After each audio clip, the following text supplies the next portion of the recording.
Assalamualaikum warahmatullahi wabarakatuh. Halo Sobat Hebat Matsa Surba, kembali lagi di kanal YouTube kita MTS Surya Buana Malang bersama saya Bu Hurin Wardani Fitroti dalam mata pelajaran Bahasa Indonesia. Sebelum kita memulai video pembelajaran pada kali ini, marilah kita membaca doa terlebih dahulu. Semoga apa yang akan kita pelajari dan apa yang akan kita lakukan akan mendatangkan manfaat dan barokah untuk kita semua. Bismillahirrahmanirrahim. Raditu billahi rabbah wa bil islami dina wa bi Muhammadin nabiyya wa rasula.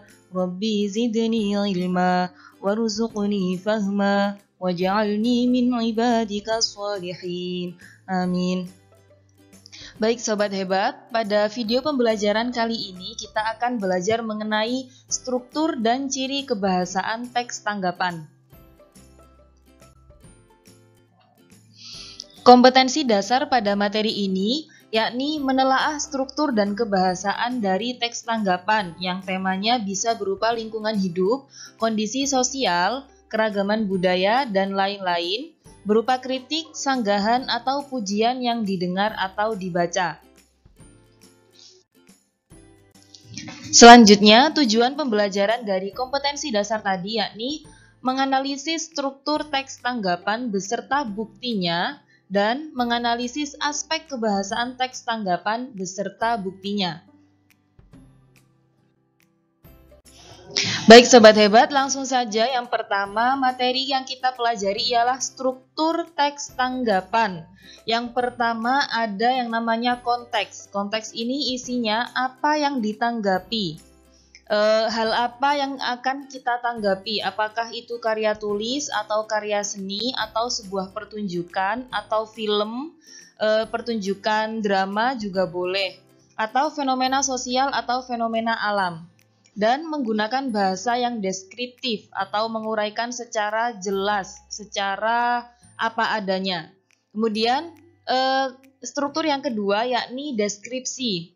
Isinya bagaimana hal terrealisasi atau dihasilkan. Misalnya kalau kita akan menanggapi sebuah novel, berarti kita deskripsikan terlebih dahulu novelnya. Judulnya apa, penulisnya siapa, tahun terbitnya kapan, kemudian alur ceritanya bagaimana, itu masuk dalam deskripsi. Karena struktur ini disebut deskripsi, berarti bahasa yang digunakan juga deskriptif. Kemudian yang ketiga yaitu penilaian. Ialah apa yang kita pikirkan tentang hal tersebut. Menurut pendapat kita, apakah karya tersebut itu bagus, apakah memiliki kekurangan, ataukah hanya memiliki kelebihan saja, tidak ada kekurangan, itu nanti termasuk penilaian. Penilaian ini bisa berupa kritik, bisa berupa pujian, dan bisa juga berupa saran. Berikut adalah contoh telaah struktur teks tanggapan. Yang pertama tadi adalah konteks, isinya adalah deskripsi objek yang ditanggapi. Di sini contohnya menanggapi mengenai lukisan Affandi yang berjudul Kebun Cengkeh. Lukisan ini dihasilkan pada tahun 1981 dengan media cat minyak dan kanvas. Ini adalah konteks dari struktur teks tanggapan. Untuk struktur yang kedua dan ketiga ini jadi satu karena dalam paragraf ini ada deskripsi objek dan juga penilaian dari penulis. Deskripsinya, sebuah karya seni kelas tinggi dari sang pelukis Maestro Affandi melukiskan sebuah pemandangan alam perkebunan cengkeh. Area perkebunan berbukit masih alami. Tampak terlukis apa adanya dari alam. Untuk menghidupkan suasana pada lukisan, dihadirkannya figur manusia sebagai objek pendukung. Inti dari lukisan menunjukkan adanya aktivitas kehidupan yang menyatu dengan alam. Ekspresi goresan khas Affandi terlihat unik yang menjadikan lukisan istimewa. Kalimat terakhir inilah yang disebut penilaian. Dalam paragraf ini, penilaian penulis berupa sebuah pujian. Kita bisa melihat dari kata unik dan istimewa. Itu adalah pendapat dari si penulis teks tanggapan mengenai lukisan Affandi. Paragraf yang terakhir juga sama dengan paragraf yang kedua, berisi deskripsi dan penilaian. Seperti pada kebanyakan lukisan Affandi yang selalu menempatkan matahari sebagai bagian dari objek utama, tetapi dalam lukisan ini penempatan matahari tampak unik, seolah sang pelukis mengambil perspektif posisi di balik matahari. Tampak dalam lukisan matahari tidak di balik bukit, tetapi di atas bukit dan menutupi bukit. Keunikan ini mungkin hanya dimiliki oleh Affandi sebagai cara sudut pandang dia dalam berekspresi, di mana kualitas imajinasinya sebagai seorang pelukis maestro ternama. Penilaiannya ini juga sama dengan paragraf kedua, yakni berupa pujian. Si penulis teks tanggapan ini menganggap bahwa keunikan yang seperti ini itu hanya dimiliki oleh Affandi sebagai seorang pelukis maestro ternama. Selanjutnya, kita membahas mengenai ciri kebahasaan teks tanggapan. Yang pertama ada kata rujukan. Kata rujukan ialah keterangan lanjutan mengenai suatu hal, acuan atau referensi. Kata rujukan ini dibagi menjadi 3. Ada kata rujukan benda, kata rujukan orang, dan kata rujukan tempat. Kalau kata rujukan benda, yaitu ada kata ini, itu, tersebut. Contoh kalimatnya, buku Nalar Kritis Muslimah ditulis oleh Dr. Nur Rofi'ah Bil Uz, dosen pasca sarjana PT IKI. Perilisan buku tersebut digelar pada Senin 17 Agustus 2020 pukul 19.30 WIB. Di sini ada kata tersebut, berarti itu adalah kata rujukan benda yang merujuk pada buku Nalar Kritis Muslimah. Kemudian kata rujukan orang ada kata ia, mereka, beliau. Contoh kalimatnya, W.S. Rendra memang dikenal sebagai penyair yang banyak mengkritisi masalah sosial. Salah satu puisi yang ia tulis berjudul Orang-orang Miskin mengkritik para orang kaya yang tak peduli dengan orang-orang miskin di sekitarnya. Kata ia yang Bu Hurin highlight itu merujuk kepada W.S. Rendra. Dan yang terakhir, kata rujukan tempat, di sana, di sini, di situ.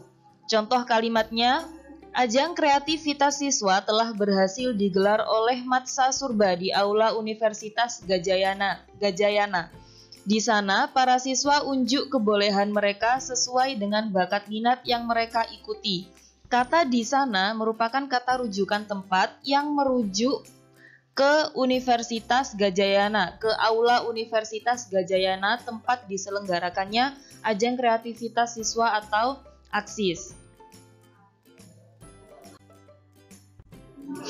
Ciri kebahasaan yang kedua yakni konjungsi antar kalimat. Materi mengenai macam-macam konjungsi sudah pernah Bu Hurin jelaskan dalam video pembelajaran struktur dan ciri kebahasaan teks pidato. Mungkin untuk sobat hebat yang lupa mengenai materi tersebut bisa menyimak kembali video struktur dan ciri kebahasaan teks pidato. Karena di sini Bu Hurin akan menjelaskan mengenai konjungsi antar kalimat saja. Konjungsi antar kalimat yaitu konjungsi yang menghubungkan dua kalimat dan berada pada awal kalimat. Dipisahkan dengan koma dengan bagian lain pada kalimat. Perlu diingat, konjungsi antar kalimat ini harus di awal kalimat, tidak boleh di tengah. Contoh konjungsi antar kalimat yaitu kata namun, oleh karena itu, dengan demikian, oleh sebab itu, dan maka dari itu.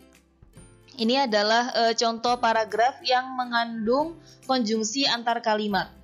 Apabila kita peduli dengan isu-isu yang dialami oleh perempuan, maka Muslimah yang diperdebatkan merupakan salah satu daftar buku yang wajib dibaca.